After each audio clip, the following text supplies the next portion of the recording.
Huzurabad BRS లో ముసలం పుట్టింది. MLA Kaushik రెడ్డిపై స్థానిక నేతలు తిరుగుబాటు చేస్తున్నారు. కౌశిక్ రెడ్డి ఎమ్మెల్యేగా లేరని, ఫ్యాషన్ షోలు, నైట్ పార్టీలకే పరిమితమైపోయారని హుజూరాబాద్ బీఆర్ఎస్ నేతలు నిప్పులు చెరుగుతున్నారు.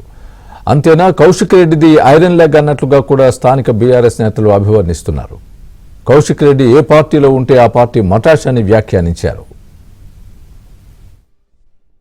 కులాల పేరు పెట్టి తిరిగివి, మతాల పేరు పెట్టి తిరిగివి, అధికారులను తిడితివి, మంచి మంచి గవర్నర్లను తిడితివి. నువ్వు తిట్టండి ఎవరు? ఆ కేసీఆర్ కూడా తిచ్చి వచ్చినావు కదా, కేసీఆర్ కూడా తిచ్చి వచ్చినావు కదా. నువ్వు తిట్టండి ఎవరు? నువ్వు తిట్టండి ఎవరిని? ఇల్లంతా కుంటే ఓటు వేసిన పాపానికి వీళ్ళు కాలబెట్టి వాళ్ళ సుతారా వీరాంక సుతారా? అదిలా ఇంతకుముందు మళ్ళీ ఒకటి అన్నారు, ఆయన లెక్క మనం మారదామా, మనం లెక్క ఆయన మారదామా అని.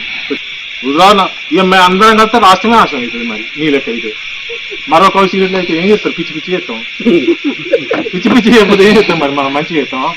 ఇప్పటికీ చాలా మంది అనుకొండలోకి పైసలు ఇవ్వాలి, ప్లాట్లు వీటిలో సెటిల్ చేస్తాను. రేపు సత్యాన ఈ మాట వాస్తవా కాదా? ప్లాట్లకి ఇప్పటికీ పైసలు ఇవ్వాలి. నువ్వు గోళేసుకుంటూ కూర్చోనివి పెట్రోల్ బంకులు పెట్టిస్తా, నౌకర్లు పెట్టిస్తా. ఈయన అదృష్టం ఎట్లా అంటే వీళ్ళన్నా ఇది ఏంటి టీపీసీసీ ఉండే, అప్పుడు కాంగ్రెస్ ఉండే. ఎమ్మెల్యే టికెట్లు ఇప్పిస్తే పైసలే, కార్పొరేట్ టికెట్లు ఇప్పిస్తే పైసలే, కౌన్సిల్ టికెట్ ఇస్తే పైసలే. వాళ్ళకు కొడుకులు బిడ్డలు ఇవ్వలేరు, వాళ్ళు కూడా పట్టించుకోలేదు. అట్లా సంపాదించుకున్నాడు. అది అయిపోయింది. రాహుల్ గాంధీ కారు కొలిండు, అన్ని చేసిండు. అక్కడ ఉన్నప్పుడు అట్లా ఎంజాయ్ చేసిండు. ఇప్పుడు ఇళ్ళకి వచ్చిండు, ఇప్పుడు ఇంట్లో చేస్తుండు. చేసే అర్హతలు మీరు మారవాళ్ళు. హుజూరాబాద్ గెలిచారనే ముచ్చట అసలు ఎప్పుడో మర్చిపోయారు జనాలు. మీ మధ్యలో ఆడడం కలిసిన వాడు అనుకోకుండా మాదని చెప్తాను, హుజూరాబాద్ అని చెప్తలేను. ఎందుకంటే వాడు కొత్తూరు కంటే వాడు తిరుగుతాడు.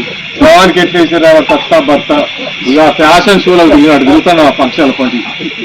వాళ్ళ కుటుంబంలో ఫంక్షన్లు కాలేదు, ఏడ కలిసిన పోతాను నమస్తే మొత్తం కట్టకట్టుకొని తిరుగుతారు. ఈరి కాడికి వాళ్ళు ఎట్లా భరిస్తారో ఏం చేస్తారో అది ఎడిపోతుందో వెళ్తారు. రియర్వేషన్ వస్తే వాళ్ళ భార్యను నిలబెడతారు. అన్నిటికీ సిద్ధమైంది ఆయన.